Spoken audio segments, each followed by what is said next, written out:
Salut, c'est Achille. Les amis, il est manifestement temps de se faire un petit point sur le contrôle technique moto, puisque l'arrêté du 23 octobre 2023, relatif au contrôle technique des véhicules motorisés à 2 ou 3 roues et quadricycles à moteur, vient d'être publié au journal officiel. Hier, vous remarquerez que je pouvais pas aller tellement plus vite pour réagir à ce qui est dit à l'intérieur. Non mais c'est d'autant plus important que j'ai bien l'impression que c'est encore pire que ce que je pensais. Alors, quand je pense que les motards en colère pensent avoir réussi à faire avancer un petit peu le schmilblick pendant un moment. Mais souvenez-vous de ce qu'on disait sur cette chaîne à l'époque, on va nous la faire à l'envers. J'ai bien l'impression encore une fois que malheureusement, on avait raison.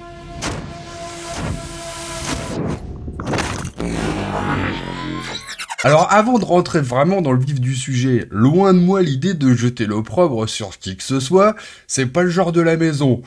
On va même pas parler des associations de cyclistes et autres piétons en tout genre qui, il faut bien l'avouer, ont bien joué leur partie.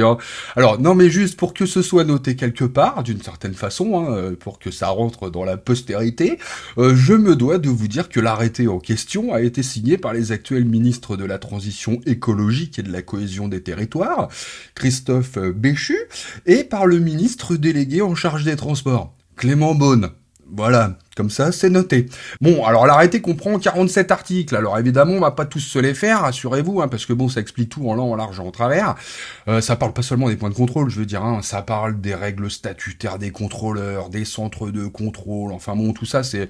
J'ai pas envie de rentrer dans ces détails, c'est trop compliqué. Bon, mais rien qu'avec ça, déjà, il y a des trucs qui pourraient vous faire bondir, donc voilà. Alors déjà, c'est pour quand cette petite histoire? Eh bien, ça va démarrer le 15 avril 2024. Mais évidemment, comme ils sont bien conscients que tout le monde ne pourra pas avoir un rendez-vous dans un centre de contrôle avant l'été, et qu'ils veulent que tous les motards puissent profiter des beaux jours sur leur moto, tout le monde ne sera pas obligé de s'y rendre tout de suite, Évidemment, je plaisante, non. Je suppose qu'ils s'en fichent complètement de te pourrir la vie au beau jour. Au contraire, ça ferait probablement baisser l'accidentologie. Ça serait bon pour tout le monde. Donc, non, l'idée, c'est plutôt d'éviter d'engorger les centres de contrôle, t'as bien compris, Alors, résultat, un peu comme avec les vignettes critères, les motos, scooters et autres 3 ou 4 roues obligés de passer un contrôle technique le seront en fonction de leur date de première immatriculation. Donc, si vous avez un engin, notez. Et puis abonnez-vous, profitez-en, abonnez-vous, mettez-moi un petit like et tout, ça fait plaisir et ça mange pas de pain. Donc, si vous avez un engin immatriculé avant le 1er janvier 2017, il est pas vieux, mais bon, ça va vous faire plaisir. Donc, immatriculé avant le 1er janvier 2017, et donc jusqu'au 31 décembre 2016, pour être précis, vous aurez jusqu'au 31 décembre 2024 pour faire votre contrôle technique.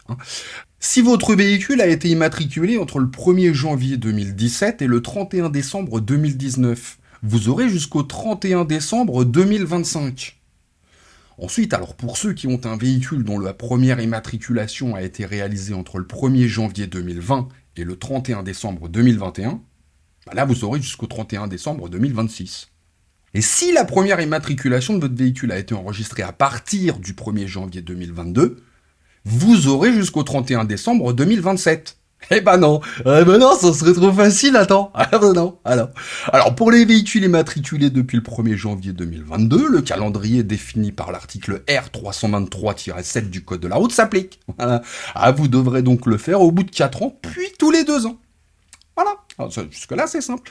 Donc, si la première immatriculation de votre véhicule date du 2 janvier 2022, je dis le 2 parce que le premier, personne ne bosse, donc voilà. Vous devrez donc lui faire passer son premier contrôle technique dès ses 4 ans, donc dès le 3 janvier 2026. Oui, ça veut bien donc dire qu'en 2026, il y aura toutes les motos immatriculées avant le 1er janvier 2019, en même temps. Voilà.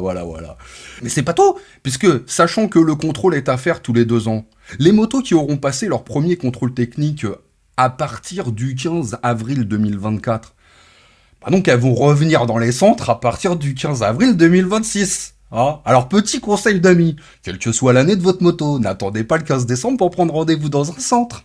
Ça risque de sérieusement bouchonner, là, sur la fin de l'année. Et encore pire, si vous devez faire une contre-visite. Et là, vous allez voir que c'est un petit peu surprise. Il y a moyen de se demander où sont les caméras de Marcel Béliveau à un moment quand même. Why? Because, suite au contrôle de votre véhicule, le contrôleur vous délivrera une des 3 notes suivantes. Un A, un S ou un R. Voilà. Le A, donc, pas de problème. Tu repars comme t'es venu. Délesté de quelques euros quand même, mais serein. Tu vois, une note S. Aïe, une défaillance majeure entraîne un avis défavorable. Si c'est mineur, bon, c'est pas grave. Mais si c'est une défaillance majeure, avis défavorable. Tu repars comme t'es venu, délesté de quelques euros, hein, mais tu reçois un carton d'invitation pour revenir dans les 2 mois. Ah, voilà, donc ça va être une contre-visite si tu veux. Hein. La défaillance majeure ayant été corrigée, ça va sans lire. Avant de revenir, tu vois une note R apparaître devant tes yeux. Ébahi, crois-moi, ils seront ébahis. Aïe, la note R, aïe, défaillance critique, avis très défavorable du jury. Ouh là là, tu repars comme t'es venu quand même, hein. Toujours délesté de tes quelques euros, avec un carton d'invitation pour une contre-visite, toujours. T'as toujours 2 mois pour régler le problème, mais tu as le droit de rouler avec ta moto que le jour même. Voilà, en clair, c'est le matin, t'as le temps d'emmener ta moto à l'atelier.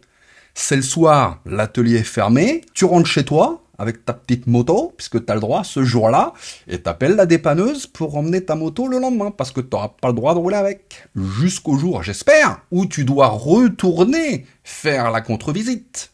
Ils sont quand même pas fous à ce point, je peux pas le croire. Pour te mettre seulement le jour où tu passes le contrôle, le premier.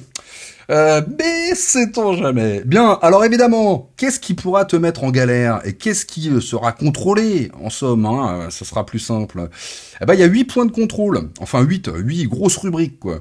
Identification du véhicule, c'est le premier truc qu'on vérifie, quoi, hein. C'est important pour les amendes, hein, on doit dire ça comme ça. Équipement de freinage ensuite, sécurité, ça les gars, accélérer c'est bien, freiner c'est pas mal non plus, faut reconnaître. La direction, alors sécurité aussi, hein. C'est mieux quand ta moto va où tu veux et pas où elle veut. Hein. Donc quitte à faire un contrôle.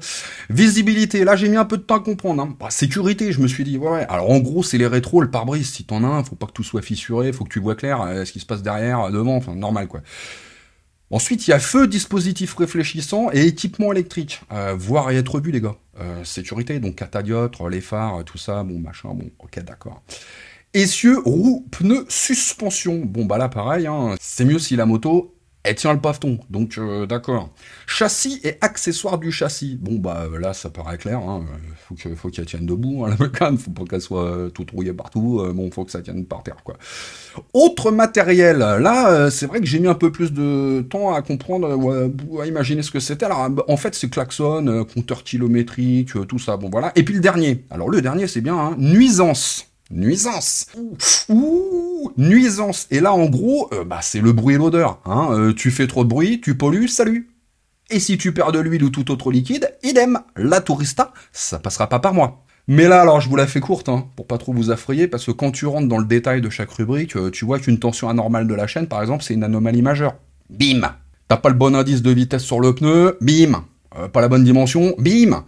Un voyant qui déconne quelque part, bim. Un rétro mal fixé ou abîmé, bim. Alors si c'est pas un rétro d'origine, par exemple, t'as mis un truc en bout de guidon, t'as mis une forme, bim peut-être. Ça on ne sait pas. Une course de frein trop longue, bim. Un pot qui fait trop de bruit ou qui pollue, bim. Un gros bim, tu vois. Bref, tu te pointes pas avec une moto stock de chez Stock, hyper bien entretenue, tu prends un risque. Voilà, ça c'est la conclusion du truc. Pas de la chronique complètement, mais enfin, c'est la conclusion de l'histoire quand même un petit peu. Bon, alors moi je connais personne hein, qui roule sur une épave, des trucs un peu personnalisés, tout ça. Oui, mais des épaves, non. Donc je me dis que c'est un petit peu rageant quand même d'avoir un truc encore en plus à payer pour rouler, quoi. Mais d'un autre côté, je me dis aussi, soyons francs, qu'il y a peut-être des gens qui roulent sur des épaves dangereuses pour eux-mêmes, mais aussi pour les autres. Donc, voilà, moi je connais pas tout le monde, vous non plus, donc voilà. Et je me console un petit peu aussi en pensant que ça permettra peut-être d'empêcher certains vendeurs d'occasion peu scrupuleux de vendre des trucs dégueulasses à des acheteurs qui sont pas obligés d'être des mécanos en herbe, hein, capables de repérer une arnaque. Personne n'est obligé d'être un mécanicien pour avoir le droit de faire de la moto. Donc tu peux te faire avoir, t'as le droit, ça arrive à des gens très bien, hein, voilà. Donc si ça peut éviter ça, on se console comme on peut. Ah puis j'allais oublier, vous aurez 4 mois pour faire le contrôle à partir de la date anniversaire de votre moto. Ça c'est la première chose. Et puis si, et seulement si, vous avez un pare-brise, le contrôleur vous collera une jolie vignette en bas à gauche. Ouais, ouais, normal, les gars. Parce que, alors, t'auras la critère, t'auras celle-là, t'auras ton truc d'assurance. Oh, ouais, c'est super. Si t'arrives encore à avoir un travers, t'auras de la chance. Non, non, bah, là, je suis un peu méchant, mais bon, ça, c'est rageant quand même un peu. J'ose espérer que quand on parle de pare-brise, à vrai dire, c'est que pour les voitures sans permis, mais bon, on ne sait jamais. En revanche, pour le prix, eh ben là, je sais pas. Mais quoi qu'il arrive, ça sera trop cher. Voilà, et sur ce, les amis, à samedi.